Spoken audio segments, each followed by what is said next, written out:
வாழ்ந்த ஆன்மீக மெய்யன்பர்களே, வாழவல்ல பாண்டீஸ்வரன் தல வரலாறு பாண்டிய மன்னர்களால் கட்டப்பட்டது. ஊரோட முன்னாள் பெயர் கூப்பகராய நல்லூர். சுவாமி அம்பால நிர்ணயம் பண்ணினார். கருவறையில நிர்ணயம் பண்ணி அதுக்கப்புறம் கருவறையை கட்டினார். நடராஜர் நடனமாடின சபை 5, பஞ்சபூதங்கள் சபை 5, நீர் நெருப்பு ஆகாயம் என்று சொல்லக்கூடிய 5, அதே மாதிரி நாட்டியம் ஆடினது 5. இந்த நடராஜருக்கு எந்த பிடித்தரமும் கிடையாது. அந்த இவ்வளவு பெரிய திருமேனிலும் வலது கால் ஒண்ணுதான் பிடித்தரும். அது ஒரு நினைச்சார், நம்மளோட திருநாமத்தையே அந்த சுவாமிக்கு திருவோன்னு சொல்லிட்டு திருநாமத்தையே அவரே வைத்து கொண்டார். அது ஒரு தனி சிறப்பு இவர் ஆலயத்திலே. எல்லாருக்கும் வணக்கங்க. நம்ம திருப்பரம் சிறப்பு பாளையங்கோட்டை யூடியூப் சேனல் உங்களை அன்புடன் வரவேற்கிறது.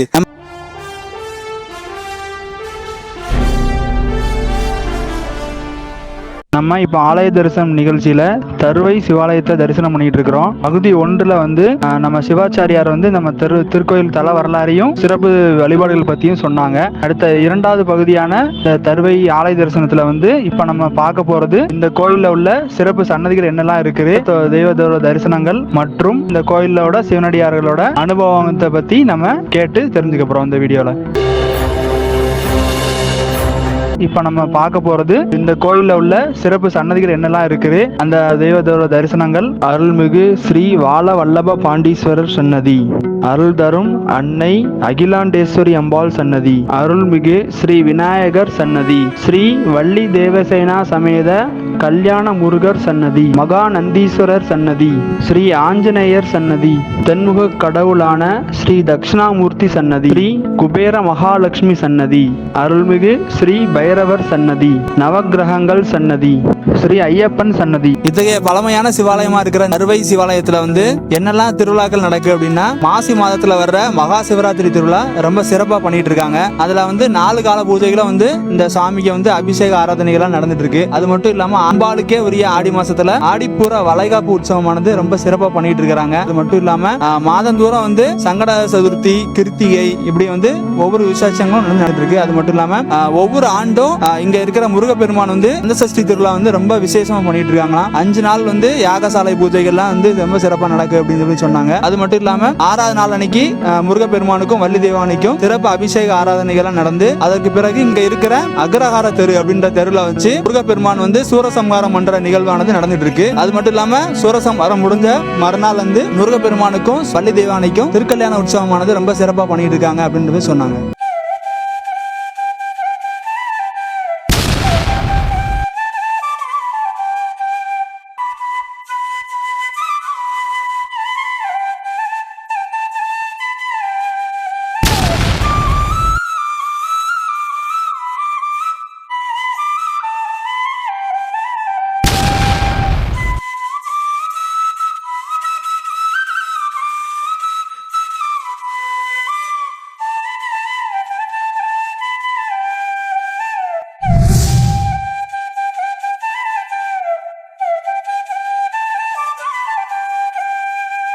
நம்ம இந்த தருவை திருக்கோயில்ல இருக்கிற ஒரு சிவனடியார்ட்ட நம்ம பேசலாம். இப்போ வணக்கம் சிவா.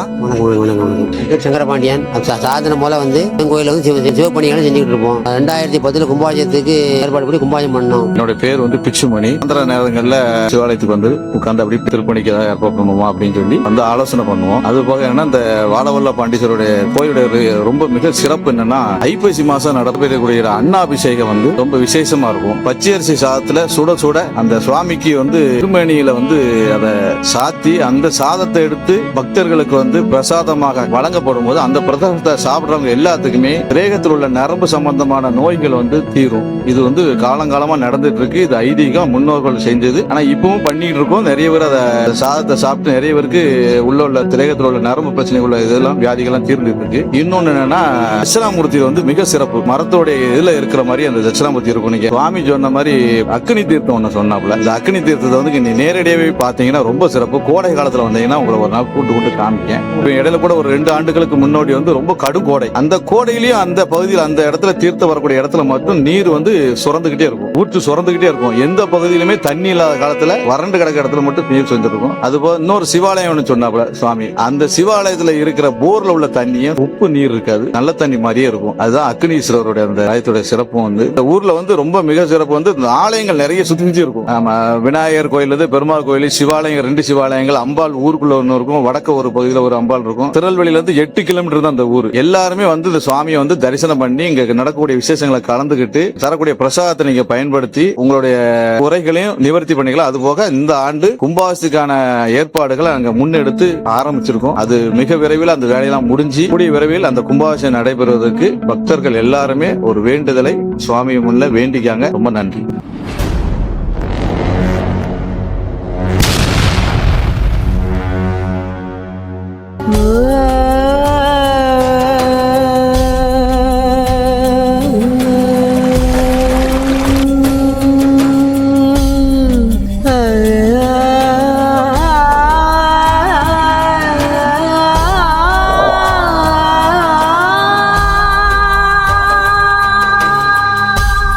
இப்போ மணி சிவாட்ட நம்ம பேசலாம். அவங்க தான் வந்து நம்ம இந்த திருக்கோயிலில் வந்து வீடியோ எடுக்கிறதுக்கு வந்து நிறையா வந்து உதவி செஞ்சுருக்காங்க. அவங்ககிட்டையும் நம்ம பேசிக்கிட்டு பார்வதி பதையே அரகர மகாதேவா சித்தவேஷா சிவ சிதம்பரம். நமது கருவை கிராமத்தில் அமைந்துள்ள ஸ்ரீ அகிலாண்டேஸ்வரி சமேத வாழவல்ல பாண்டி திருக்கோயில் சிறப்புகள் எல்லாம் நமது அர்ச்சகரும் திரு அடியாறு சொல்லியிருந்தாங்க. அனைவரும் மெய்யன்பர்கள், சிவனடியார்கள் மற்றும் மக்கள் அனைவரும் வந்து இந்த ஆலயத்தில் அனைவரும் வந்து தரிசனம் பண்ணிபடி உங்களை பணிவன்போடு கேட்டுவிட்டு சிறப்பு நம்ம ஆலயத்தில் என்ன விஷயம் என்றால் அகிலாண்டேஸ்வரி சமேத வாழவல்ல பாண்டீஸ்வரர் திருக்கோயிலில் அகிலாண்டேஸ்வரி சமேத பக்கத்தில் சிறி சக்கரம் வந்து இந்த கோயில் ஒரு தனி சிறப்பு. அது அடியார் அனைவரும் நீங்க கண்டுகொள்ளலாம். ரொம்ப நன்றி சிவா. அனைவரும் வந்து திருக்கோயிலில் வந்து சாமி தரிசனம் பண்ணும்படி உங்களை பணிவன்போடு கேட்டுக்கிறோம். நன்றி சிவா. இங்க வந்து ஸ்ரீ சக்கரம் இருக்குன்றது இப்பதான் ஒவ்வொருத்தட்ட கேட்கும் போது தெரியுது. ஸ்ரீ சக்கரன்றது வந்து அம்பாலோட விசேஷமா வந்து கருதப்படுது. அது இங்க பிரதிஷ்டை பண்ணிருக்காங்கன்னு சொன்னாங்க.